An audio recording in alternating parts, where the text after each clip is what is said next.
this is Josh Stepp. You're listening to the Intrusions InDepth podcast. You're about to hear episode 1 titled notPetya. It's about a malware attack in 2017 that affected over 100 countries, causing an estimated $10 billion in damages. This incident gave us the first glimpses of what a proverbial cyberwar could do to the global economy, and how it didn't take huge hackmen locked in a room with a bunch of monitors to build this destructive worm.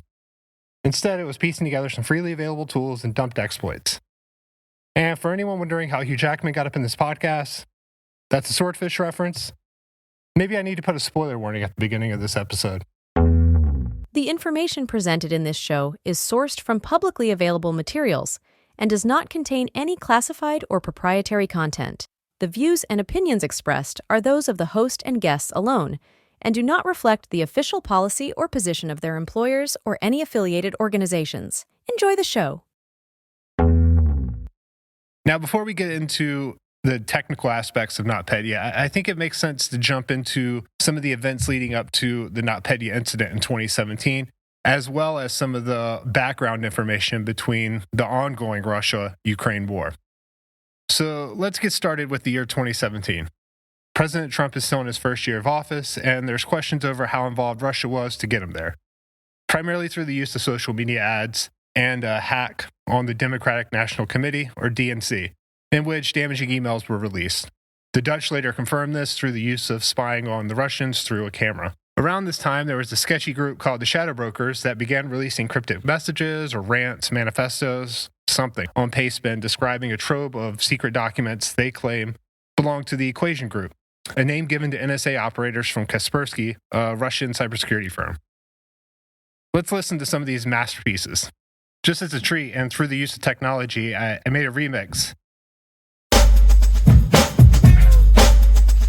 Your wealth and control depends on electronic data. You see what Equation Group can do. You see what crypto lockers and stuff that can do. You see free files we give for free. You see attacks on banks and Swift and news. Maybe there's the Equation Group version of crypto lockers that study for banks and financial systems. Equation Group lose control of cyber weapons. Who else booms or finds cyber weapons? Electronic data go bye-bye. Wealthy elites, hey with them cattle, do you feel in charge? Wealthy elites, you send bitcoins, you bid in auction. Maybe big advantage for you. So as we can see here, there's some broken English, maybe a quote or a reference to the Batman movie with Bane. And basically, it's kind of like some broken English QAnon stuff. Anyway, eventually, they released some free examples and a password-protected encrypted file. After attempting to auction the password and failing, they released the password open for everyone on the internet. Now, within that password-protected file, there was some nuggets there. One of the exploits was Eternal Blue, a 0-day for the Microsoft Windows operating system. Well, sorta. I'll explain that more in a bit. Shortly afterwards, a ransomware campaign, believed to originate from North Korea, dubbed WannaCry, raged worldwide, and we got a glimpse of how powerful these leaked tools could be, especially Eternal Blue. Luckily, in that case, they hard-coded a kill switch in the form of a domain, and Marcus Hutchins, a 22-year-old, at the time, security researcher, found it and stopped it. Oh, and don't worry, we'll cover WannaCry in a future episode. Meanwhile, in Russia and Ukraine, things are escalating. Spoiler alert, things get a lot worse after 2017, just in case you've been living under a rock. Warning, I get a little off task here, and I think it's useful to go back to at least 2013, 2014, and understand the Euromaidan revolution, and what's going on in Ukraine and Russia at the time to kind of kick off some of the conflicts that we're seeing now. One could argue that this happened further back, and that's probably a valid argument. The truth of the matter is I feel like we need to go into some background information, but I don't want to make this a geopolitics talk. I just want to give enough detail to understand what's going on. If you're more versed in this situation, please feel free to fast forward. Or if you want to learn more, I've provided some show notes that may be helpful. But like I said, this isn't the focus of this podcast. So bear with me for the next couple minutes. Now, in late 2013 and early 2014, Ukraine went through a revolution referred to as the Euromaidan Revolution, and later the Maidan, or the Revolution of Dignity. There were allegations, good ones, that Russian influence and kleptocracy were sitting into the Ukrainian leaders. The history and details could be a 4-hour podcast in itself, like I said, but it's really not relevant for our purposes. The result was a change in Ukrainian leadership, with the sitting president, Viktor Yanukovych, being removed. He was believed to be pro-Russian, and some factions within Ukraine, mainly those in Western Ukraine, wanted a less Russian president. That's a solid ask. So they took steps to change that. Now, this wasn't a peaceful transfer of power. Allegations of rigged voting and illegal unconstitutional rules being adopted led to a lot of tensions. Things got violent, and both sides of the conflict blamed the other side for the bloodshed. The Hotel Kiev, a Soviet-era hotel that's kind of showing its age these days, was turned into a morgue and a field hospital during the entire incident, in which snipers took aim at the crowd. After the new president took over, hostilities in eastern Ukraine, an area called the Donbass, made up of the Donetsk and Lugansk provinces, increased. This area was still pro-Russian, as they were the closest to the Russian border, and some of them saw themselves as Russians. The annexation of Crimea by Russia is also one of the main events that escalated from this action as well. Although, when doing some research for this episode, I learned that it wasn't a land grab like I imagined. I thought it was Russia storming the border, and it looked kind of like a game of Risk, but IRL. But that wasn't entirely the case. You see, Russia paid Ukraine for the lease of naval facilities within Crimea, because that was the home of Russia's Black Sea Fleet. This arrangement was part of the 1997 Partition Treaty and the status of conditions of the Black Sea Fleet, which allowed Russia to maintain its naval base and provided for Russia to lease the base from Ukraine. Now, the lease agreements were extended in 2010 with the 2010 Kharkov Pact, in which Russia and Ukraine agreed to extend Russia's lease on naval facilities in Crimea until 2042, with the option for an additional 5-year extension. In exchange, Russia offered Ukraine a discounted price on natural gas. Russia, I would assume, saw that things weren't favorable for them anymore, that is, with the new Ukrainian president being closer aligned with the West and talks for Ukraine to join NATO. So they decided to use military members in the base to secure the surrounding area, thus annexing Crimea as part of Russia. The warm water port there is very important to the Russian Navy, mainly because it's a lot easier to move naval ships in warm water as opposed to frozen water, also known as ice. However, from a military perspective, it's way easier to take something if you and all your weapons and your friends are already there. There's no logistics needed, there's no troop replenishment, there's no breaking through defenses. You can see everything that's happening in the area. You're already there. I know I'm oversimplifying here, but essentially, you just need to walk out with the weapons and tell everyone, this is mine now, and hopefully no one fights back. And that's kind of what happened. I'm definitely not trying to downplay any hostile takeover here of another nation's sovereign border, but it was different than what I had in my head. I don't think the people knew that the Russians already had a military base there. I didn't. Now, I'm not saying any of this is right or trying to justify these actions. To be frank, my opinion really doesn't matter. They don't read my tweets. Putin didn't call me and ask for my thoughts. But I can see why the Ukrainians would want to join NATO and have protections against their hostile neighbor. And I can also express some strategic empathy and see that Russia doesn't want NATO on its border, especially after promises of no NATO expansion when the Soviet Union fell. Now, I'm not trying to justify or say that any party is correct in all of this. I'm really just trying to state what's happening in the world and how things played out. To be fair, I don't think the United States would tolerate Russian weapons in Mexico or even an island like Cuba. We aren't going to be cool with Iranian drones flying out of Canada, but I can see why the Russians would be upset, and I can see what the Ukrainians would want in this as well. I think it's important for us to understand both sides of an argument when we're trying to make an analysis of it. But the point here isn't geopolitics, it's the notPetya incident. And like I said, there's plenty of other resources out there. I've linked the 30-minute PBS special in the show notes, which I found interesting. Anyway, all of this is to say that during this time, Russia is increasing their frequency of both cyber and kinetic attacks on Ukraine. As a note, ESET originally named the malware that was targeting the critical infrastructure Indestroyer, and Dragos named it Crash Override. Both of these are great cybersecurity firms and they do amazing work, and I want to credit both teams in this podcast. Now, these style of attacks on critical infrastructure demonstrated a capability feared by many once we started exposing these systems to the internet. For the most part, critical infrastructure isn't really designed with information security defenses in place, or let alone physical security. If you think about how many substations you can walk up to in your own town today, it's probably quite alarming. Anyway, this type of attack was vastly different from the nearly constant onslaught of Russian attacks on Ukrainian IT infrastructure that was mostly focused on bringing down websites and was generally seen as like a nuisance and not really a risk. The ability to disrupt power, in this case in the middle of winter, in a really cold place like Ukraine, without having to cross the border to do so was a game changer. One that many believed was a step too far. We'll cover Indestroyer and Crash Override and Black Energy in a future episode. I just need to lay some background information of what's going on here. Ukraine had become like the Russian cyber weapons test environment. Like I said, there's way better podcasts and videos and experts on the internet to learn more about the geopolitics of this incident. Back to notPetya, this gives us a broad overview of what's going on in the countries at play and how to understand why the Russians launched this attack on Ukraine. Now that we've talked about the incidents leading up to the notPetya incident, let's take a step back and look at some of the technical aspects of the notPetya malware. On a technical level, notPetya combined an open source post-exploitation tool called Mimikatz with a free administration tool provided by Microsoft named PSExec and the dumped exploit Eternal Blue, Eternal Romance from the Shadow Brokers, which we discussed earlier, along with some code to use the Windows Management Interface or WMI. As we can see, basically the heavy lifting for this code was done by other people. So let's get into what all this means. Starting with the name notPetya. It stuck because at first security professionals thought that this was a strain of the Petya malware. Eventually enough people were like, no, this isn't Petya, and thus it was named notPetya. I imagine it was something along the lines of this. Someone was originally like, hey, this is a new Petya infection. And then someone stood up and then they took a deep breath and they pushed their glasses up from the bridge of the nose for dramatic effect.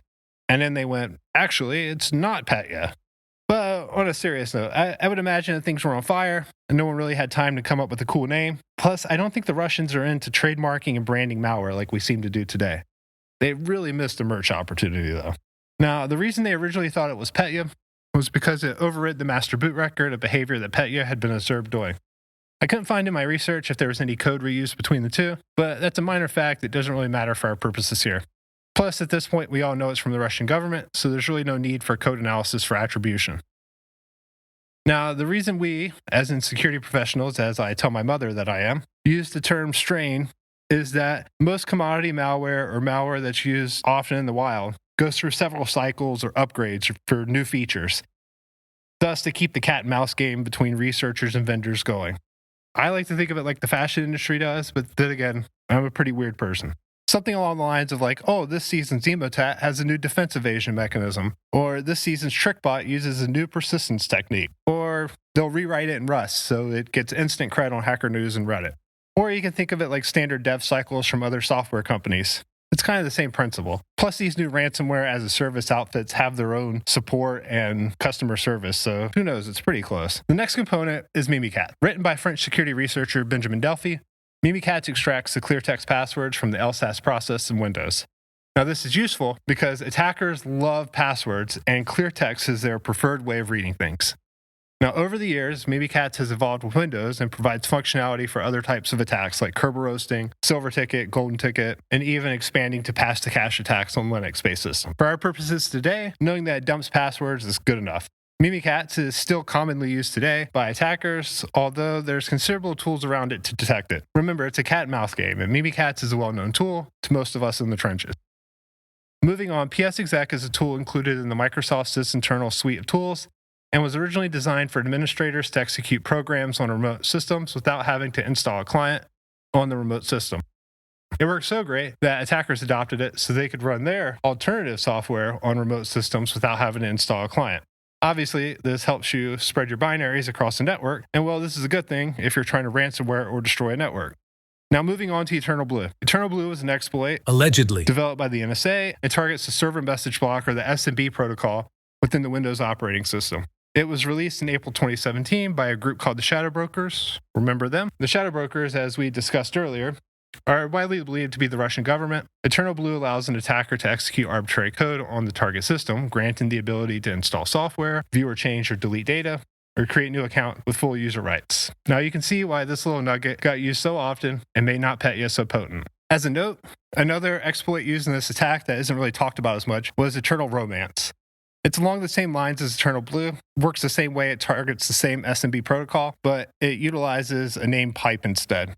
Now, both of these exploits helped it spread faster. Now, if you remember earlier, I said that this was a 0-day for the Microsoft Windows operating system, although maybe it wasn't. Microsoft did try to get ahead of this by issuing a patch, MS 17.010, but adoption went slow. One would assume that the US government tried to work with Microsoft to get this patch out fast, as they probably knew that their tools got stolen and things could get ugly. Back to the whole equities debate. Now, I believe that was probably an awkward conversation, so maybe it isn't technically a 0-day. And you would think that with the WannaCry scare from the previous month using the same exploit, that people would have patched, but sometimes that can be hard. Now that we talked about all the components within the notPetya malware sample, let's talk about some of the things that were missing from notPetya, particularly execution guardrails. Now, technique T1480, subtechnique 001, if you're playing the MITRE ATT&CK bingo at home.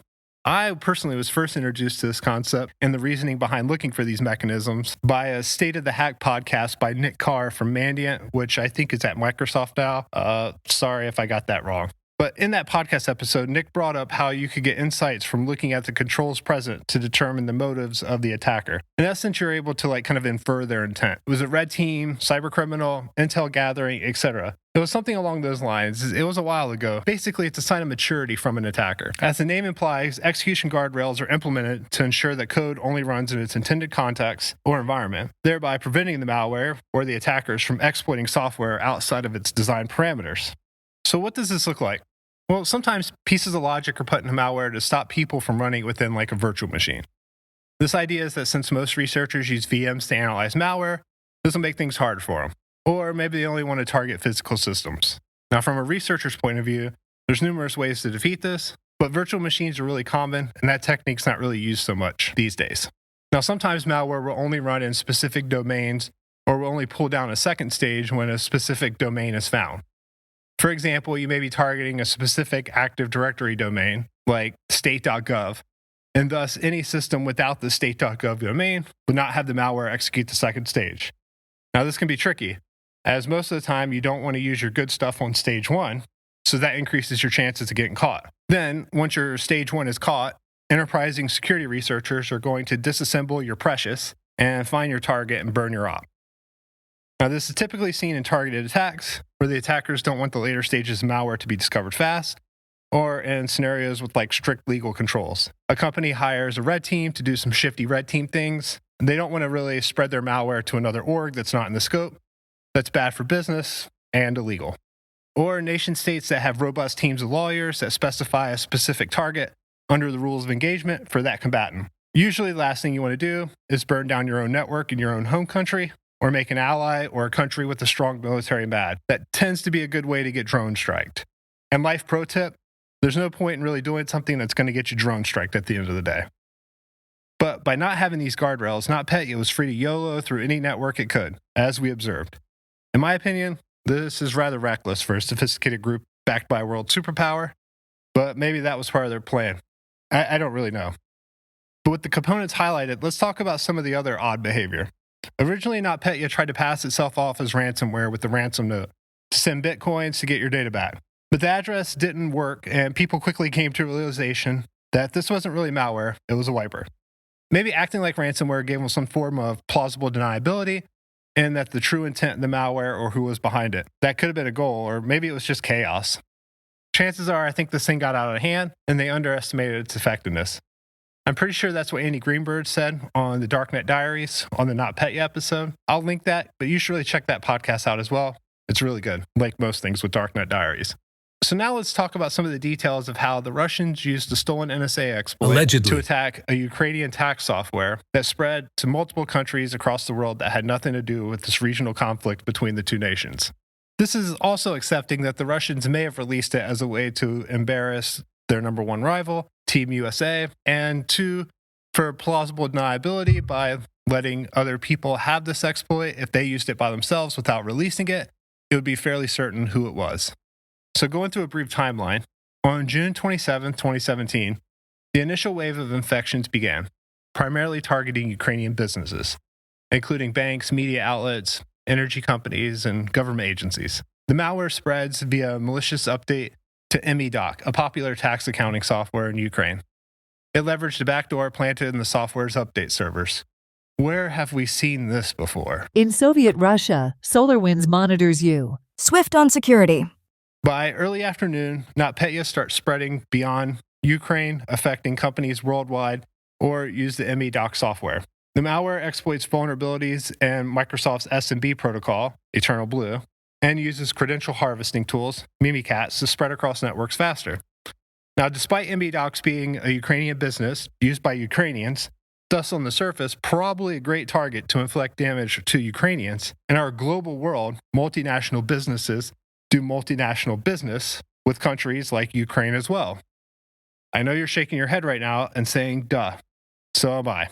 But shortly afterwards, news spread on social media sites about how a new ransomware campaign, originally believed to be Petya, but as we know now, it's not Petya, was going on. Now, by June 28, 2017, reports start to come out that the attack continues to spread globally.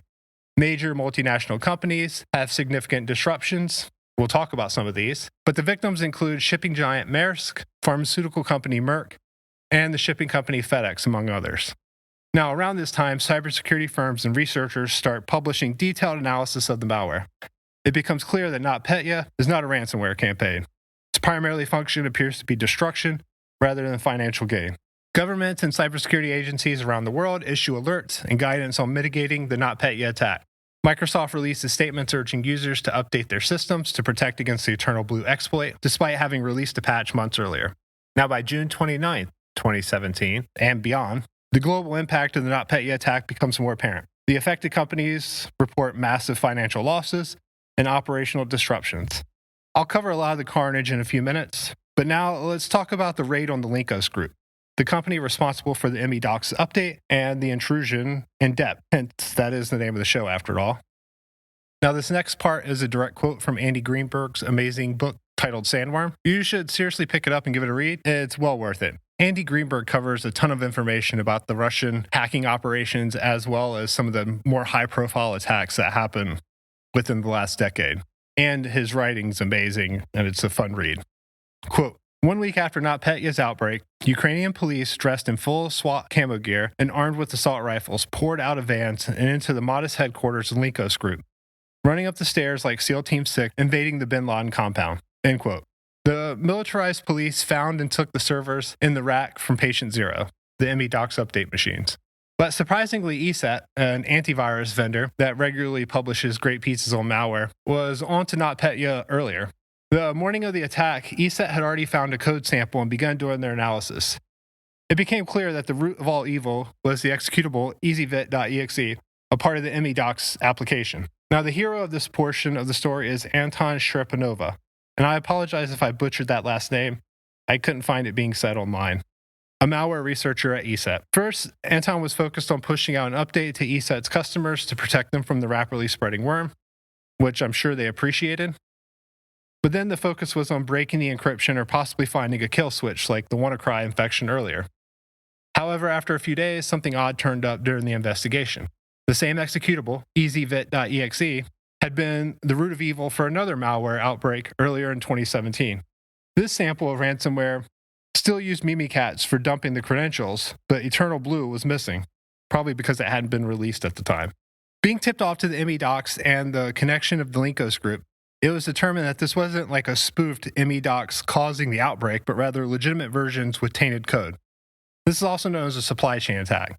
These can be very difficult to detect, triage, prevent in a timely manner. Coupled with something fast like ransomware or destructive wiper acting like ransomware, it turns into a big challenge on SOC teams, even modern teams today. You see, the mechanisms that most use to detect malware today are machine learning models, signatures, and code signing. Code signing is especially degraded in a supply chain attack because it's signed by a legitimate cert. Sometimes during operating system or application upgrades, these new binaries will trigger false positives in the machine learning models. It kind of depends on what the application does and how the models are trained, but this isn't really vendor specific. It's just kind of a byproduct of the mechanism in play. ML is great at finding malware, but it's not 100% accurate all the time. So to combat this, one tactic is to trust anything signed by this company, say ME-Docs software company Eek, or whatever it's called. And thus the malware models don't create false positives, and thus they don't evaluate the program as potentially malware. So your SOC team's eyes are no longer bleeding. In other words, you explicitly trust ME-Docs software companies' security practices and infrastructure within your own network. As you'll hear later, this could be a mistake. Now, as a note, this is a hugely simplified explanation for the process, and there's typically multiple variables you need to consider when you're tuning out these false positives. But this gives us a working theory on how this could bypass controls at the time for even a mature organization. The fact of the matter is that the organizations using ME-Docs aren't tech companies or security companies, but they're really just people focused on making cookies or shipping truck containers across the world or making medicine. We also need to remember that in 2017, the use of machine learning and these practices weren't widely adopted, and thus they were pretty much relying on using signatures of known bad. Once established, the ME-Docs updates were the harbinger of evil. Twice, a trend emerged, the use of Visual Basic Scripting, or VBS. It's a programming language used within Windows for automating tasks, often used with macros and Office products. The use of VBS seemed to link attacks from a longer stretch of time, like 6+ months. Additionally, more evidence came to light that ME-Docs update servers had been testing pushing out malware for a couple months now. Now, this is terrifying, and it's highly indicative of kind of a nation-state's doing rather than criminals looking to make a quick buck. If your end goal is making money, collecting those sweet bitcoins, as you would say, you would deploy the ransomware ASAP. This is commonly what you see in most modern ransomware campaigns, the big game hunting, for example. It's a numbers game at the end of the day, and they rarely take inventory of who the victims are. Furthermore, it's incredibly brazen to test your malware deployments in production, per se. That means they had little regard for being caught and possibly losing access. Now that the attack is raging and companies are feeling the pain, IT departments are scrambling to recover and know how the malware was delivered. Let's discuss this a little bit in the form of perf-c. Like most malware campaigns, there's hordes of researchers out there just tearing it apart, trying to break it, and figure out ways to mediate against it. One of those researchers was Amit Serpa, a former Israeli government hacker that was working at the time for Cyberreason. During his analysis, Amit discovered an exit function in the code to stop it when a specific if-then condition was met, a single file in a specific directory named perf-c. Why that name? It's not really clear. Could have been an architectural issue from development? Possibly. But either way, putting that file on the system would spare it from the pain of notPetya. But unlike the WannaCry kill switch, it didn't really stop the infection on the worldwide level or help those that were already encrypted. But still, it would help reduce the spread. But sadly, by the time it was discovered, notPetya had kind of run its course. But this wasn't all in vain. As you see, he was given the evidence from the Ukrainian government, and that's how we got the cyber kill chain, and thus made this episode more informative. The cyber kill chain is trademarked or copyrighted by Lockheed Martin. So Lockheed, if you're going to sue me, please @ me on Twitter and use the podcast name in the press release. I would really appreciate that publicity. I'm kidding. Please don't sue me. Anyway, Andy Greenberg in his book Sandworm points out that Amit was able to pinpoint the initial access that was done by exploiting a vulnerable content management system, or CMS, within the company's network. Now, CMS is used to host content on a publicly facing website. Some of the more popular ones that you've probably heard of are WordPress or Joomla, Drupal, Magento. Now, these are all usual targets because they have to be exposed to the internet. Which one Linkos Group was using isn't clear from my research, but it appears to be some type of PHP web shell, so it could really be any one of them, to be honest. Now, with this shell, they could stage files, remove files, and essentially come and go into the Linkos network as they pleased. From that compromised web server, they moved laterally to the update server, and that's where they did their damage. Obviously, from deploying the malware, but also this is where they hid their comms. Using the cookies in the HTTP protocol, they were able to issue commands to any computer running the backdoored ME-Docs. Now, let's take a step back and talk about generic malware for a second. Malware typically looks for like an IP address, a domain, a series of domains, or a way to communicate with an automated server or human keyboard commando on the other side. Putting all those instructions and applications in one file would make it really big and possibly set off more alarms. The way malwareans hide these domains can be tricky too. But sometimes you can get lucky and just strings the binary and get them all right off the bat. It kind of all depends. Generally speaking, when the malware talks, this is a great time to catch it. Whether it's by knowing the domain is a known bad domain, the IP address is sketchy, or if it's doing something odd over a weird port.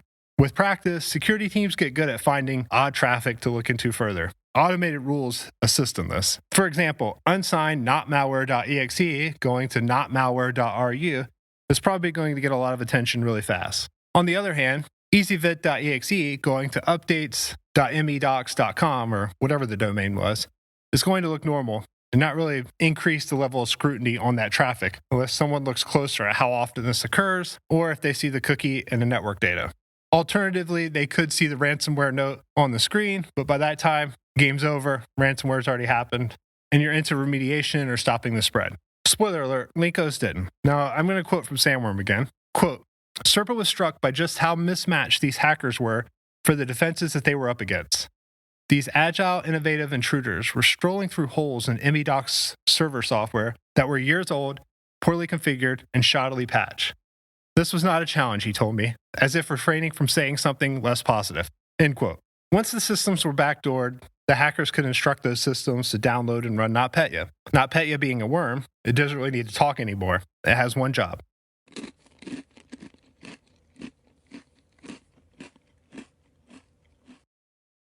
And that's the sound of carnage on Master Boot Records. Now, I know we went into the weeds here, but I really want you to walk away feeling like you learned something in exchange for the time you spent listening to my work. So let's pivot into looking at some of the most impacted victims of the incident.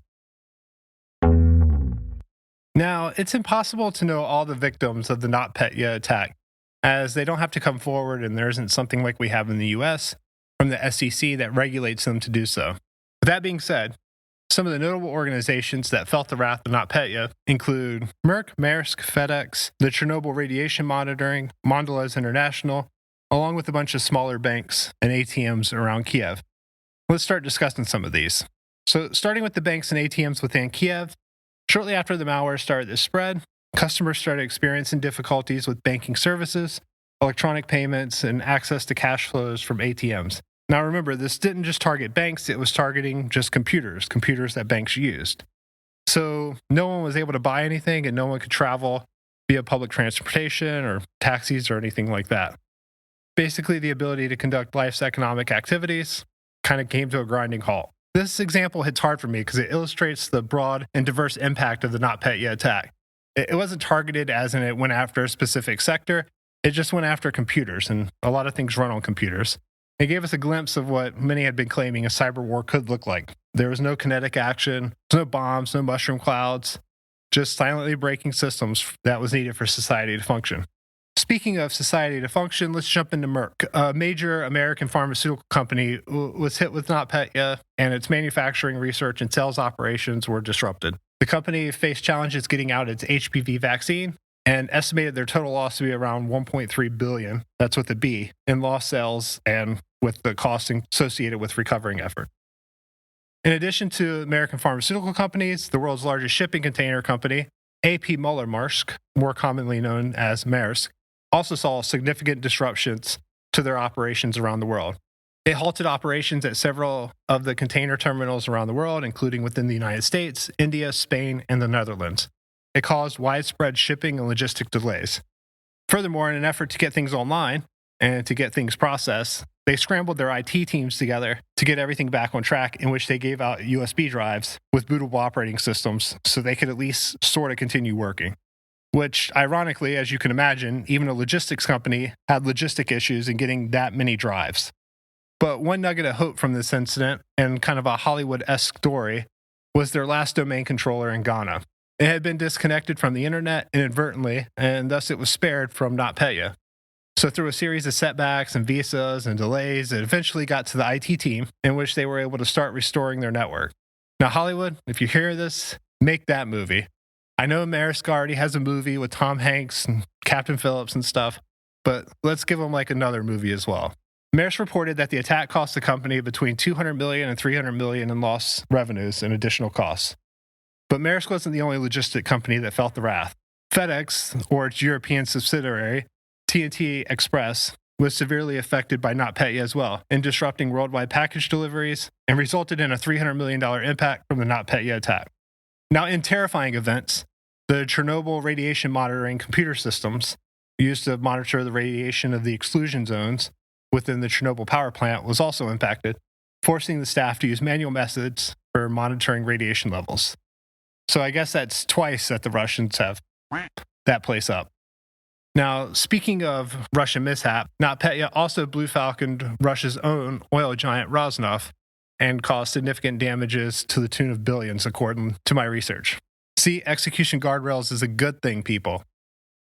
And Our last one is the most spicy, well, actually sweet because of Oreo. I know, it's a terrible joke. Mondelez International, the multinational confectionery food and beverage company known for brands like Cadbury and Oreo, reported disruptions to its shipping and invoicing systems due to the attack. In other words, notPetya made it really difficult to fill orders. Mondelez estimated a 3% loss in revenue for its second quarter, and total costs associated with the notPetya attack were significant, including operational impacts and recovery expenses. But Mondelez did something noteworthy. They filed a cyber insurance claim to recoup some of these damages. And for the record, I don't know if other companies filed claims. I would imagine some of them did.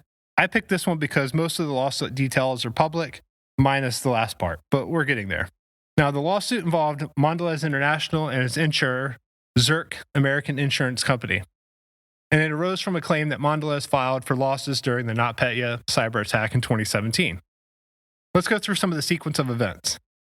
Mondelez gets infected with notPetya, and as we described earlier, has business disruptions. Like any mature organization, they have their risk registers, their recovery plans, etc. And one of those remediation methods was probably use insurance. So far, solid advice.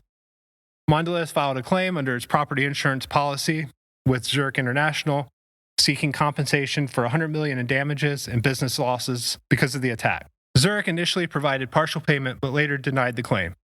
The insurance invoked a policy exclusion that exempted coverage for losses resulting from hostile or warlike actions by a government or sovereign power.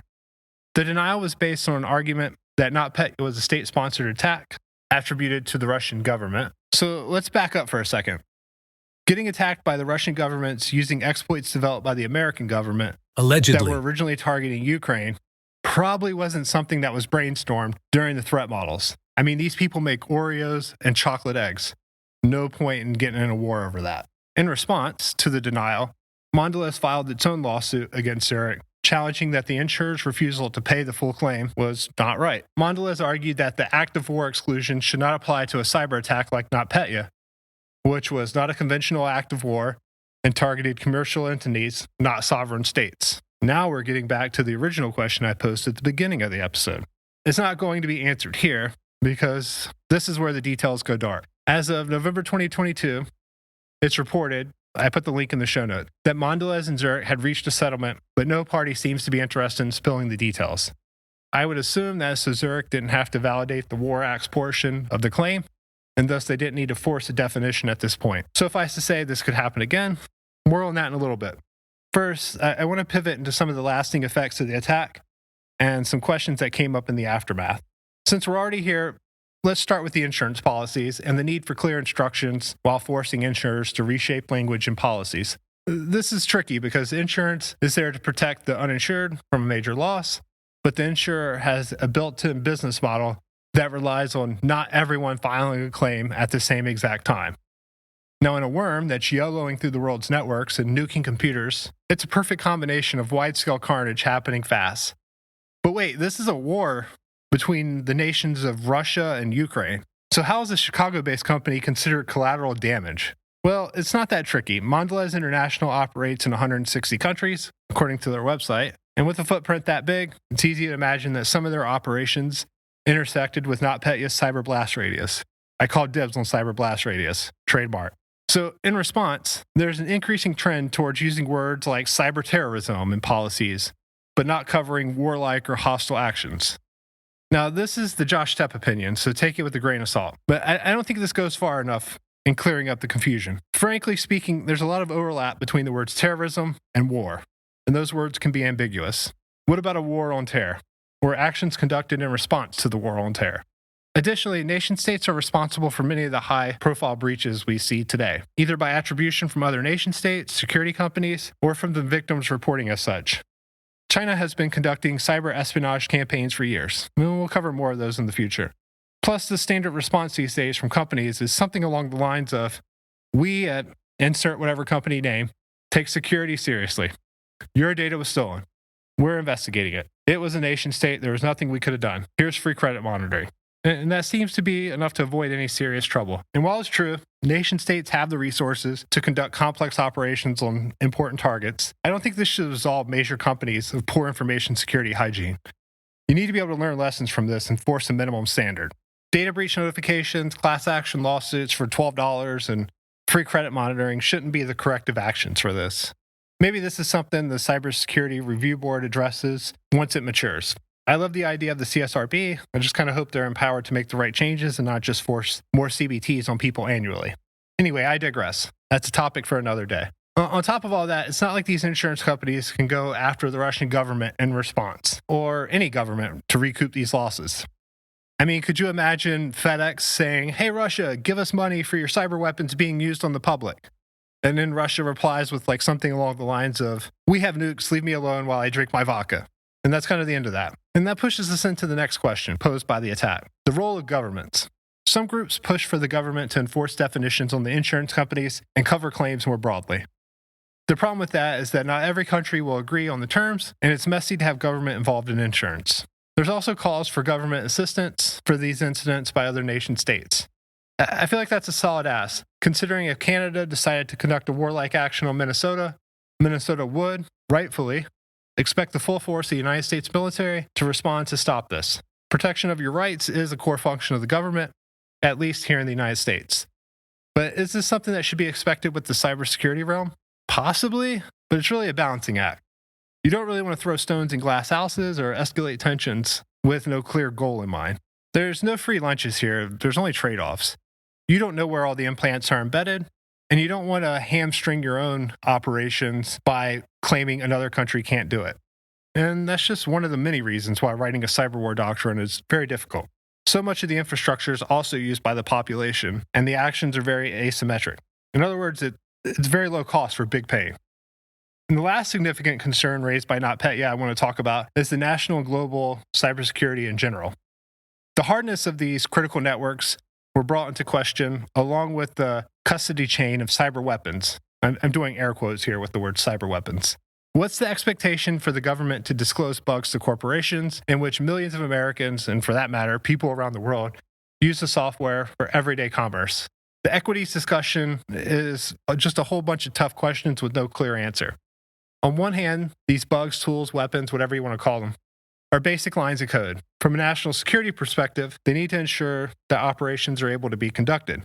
However, with them just being lines of codes and not something like a bomb, in which you can physically secure and only use once, it's not technically difficult to repurpose, steal, or share lines of code we call cyber weapons, air quotes again, or limit those who get them. Full disclosure, I have no idea how the shadow brokers got the alleged NSA tools that they dumped. I've heard many theories, but in all honesty, that's an NSA problem. With that being said, we can make a few hypotheses based off of some theories. Hypothesis 1. The exploits were stolen from like a jump box or a staging server somewhere out on the internet. But wait, those servers have passwords or SSH certs or mil-grade encryption, whatever that means. But you also have undisclosed exploits for applications running on those servers. Do you assume the adversaries don't either? It's just a thought experiment. Hypothesis number 2. You used the exploit on their system, they copied it, reverse engineered the bug, and repurposed some code to use it back at you. Remember, these aren't bombs, they don't explode when they're done. Even the best teams leave trails. This is something that has to be accounted for when you use them, obviously. But this is the fact for really any weapon. It's the reason we don't fly B-2s willy-nilly over foreign countries, or showcase submarine locations or their propellers. Hypothesis 3, inside job. Now, either by an insider who stole it, which isn't unheard of, as most people have heard of Snowden or Vault 7 leaks, Reality Winner, etc., or they had an implant within the NSA. Let's go with the implant within the NSA first. I think that's the most least likely thing there ever was. There's no way a foreign government is going to talk trash in broken English on the internet if they have an active shell within the NSA. It's way too valuable for them to even hint at that, at least in my opinion. As far as an insider, I feel like they probably would have been caught by now, but who knows? Additionally, along the same lines, it brought into question about the supply chain attacks and how robust supply chains are. Spoiler alert, supply chains are still a concern here in the God's year of 2024 AD. But I guess we got a glimpse of what it could look like. So it's no mystery of who did this. According to pretty much everyone that's looked at this and has information behind it, it was the Russian government conducting this operation to target Ukraine. Besides having this overwhelming amount of evidence, this also gives us a chance to kind of look at it through what I call the law and order lens. Put simply, we're going to ask ourselves who has the means, motive, and opportunity to do this. So let's start with the means. This takes some technical expertise to execute, and knowledge hiding comms in this fashion. At this point in 2017, it's probably going to be highly skilled operators from countries like the US, China, UK, Australia, Russia, maybe a handful of other places, and probably affiliated with governments of those nations in some fashion. Of course, there's outliers, but if we're trying to build a working hypothesis, it's a good place to start. Motive. At this time, Russia is in the middle of a kinetic war and proxy war with Ukraine. And at this point, Ukraine had kind of become the cyber weapons testing ground for the Russian government at this point as well. The fact that it's targeting Ukrainian tax software is a pretty big hint of who their initial targets were. Opportunity. It sounds like Linko's group was a target-rich environment, so it's hard to quantify this. Finding vulnerable CMSs aren't extremely difficult for people who know how to use Shodan or Google Dorks or just automated bots to probe the open internet. So this one's probably the most weak, as attacking a CMS with a PHP shell isn't that rare. Anyway, this has went on long enough. Let's start wrapping it up. So was this an act of cyber warfare? If you take the definition provided by Clark that I shared at the beginning of the episode, it fits well. However, other questions still arise.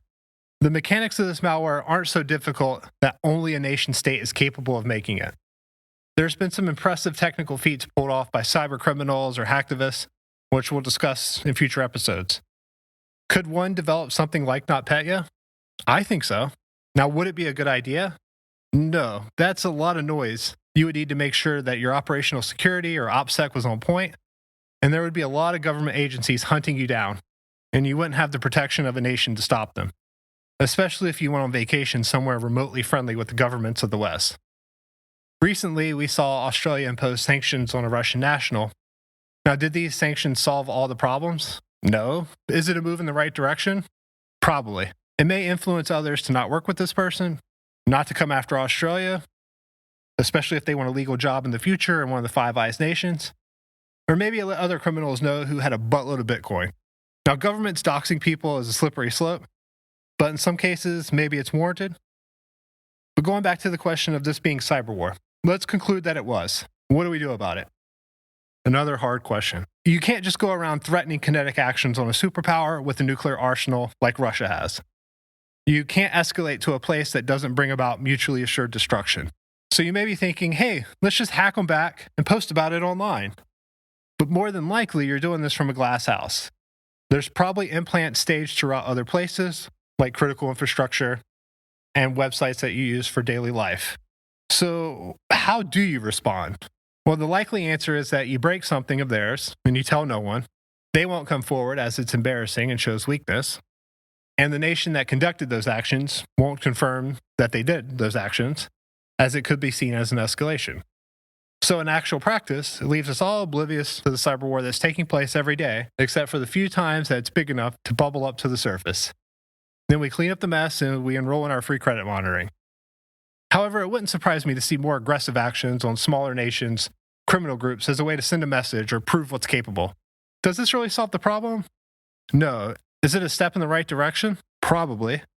Should an entity like the CSRB or something like that review known tools used by a government to provide oversight that this is too dangerous to use in the wild, and we should let Apple, Microsoft, Google, etc. know about these and patch them to protect millions or billions of people worldwide? I think that's a fair request. We have oversight, in theory, of other dangerous weapons in quotes here. But on that cheery note, I think it's a good place to stop. So let me know your thoughts. I have a dedicated page for show notes and comments on my Substack, listed wherever the notes are for this. Furthermore, you can visit Intrusions InDepth for more information, as well as a copy of those show notes. Normally, this is where I would tell you to go out and like and subscribe and all the other things podcasts do for the algorithm. I'm going to try something different here. I know you got your phone on you, so grab it and share this podcast via email or text with a friend, coworker, family member, or someone you think would like it, or the water cooler page of your company Slack. I'll wait.